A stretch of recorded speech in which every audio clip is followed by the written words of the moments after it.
تاکہ انہیں مکہ پہنچنے سے پہلے پہلے جو ہے وہ روک لیں۔ اب ہوا یہ کہ وہ دوڑتے دوڑتے حدود حرم میں داخل ہو گئے۔ حدود حرم سے مراد یہ سمجھ لیں جہاں سے آپ احرام باندھتے ہیں نا، وہاں سے شروع ہو جاتی ہے۔ یہ نہ سمجھے کہ وہ خانہ کعبہ کے اندر چلے گا، مطلب حدود شروع ہوگی نا، وہاں سے پھر آپ گھاس کا تنکا بھی نہیں توڑتے، کسی چیز کو مارتے بھی نہیں ہیں۔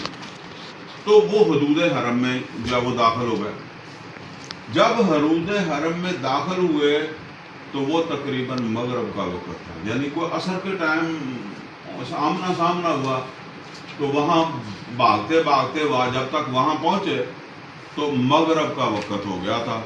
اور آپ کو پتا ہے کہ مغرب پہ تاریخ بدل جاتی، چاند نظر آ جاتا ہے، تاریخ بدل جاتی۔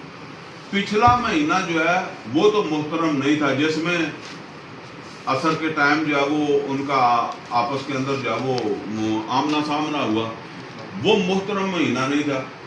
لیکن مغرب کا چاند جب نظر آ گیا تو مہینہ کون سا شروع ہو گیا؟ محترم مہینہ شروع ہو گیا۔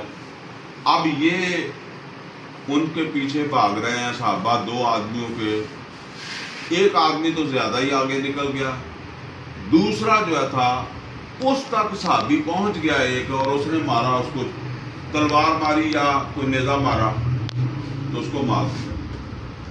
اب یہ جو آدمی مرا ہے، ایک تو یہ مرا ہے حدود حرم میں، دوسرا کیا ہے؟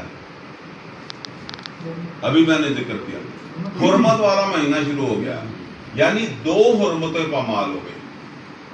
ایک تو حدود حرم میں ہی مارا گیا، وہ سارا سال ہی حرام ہے، دوسرا حرمت والا مہینہ بھی شروع ہو گیا۔ اچھا، کیونکہ قدیم زمانے سے عربوں کے ہاں یہ بات چلی آ رہی تھی کہ حدود حرم میں کسی کو قتل کرنا، تکلیف دینا، نقصان پہنچانا جو ہے وہ درست نہیں ہے، اور حرمت والے مہینے میں پورے عرب میں یہی قانون تھا۔ یہ 4 مہینے پورے عرب کے اندر جو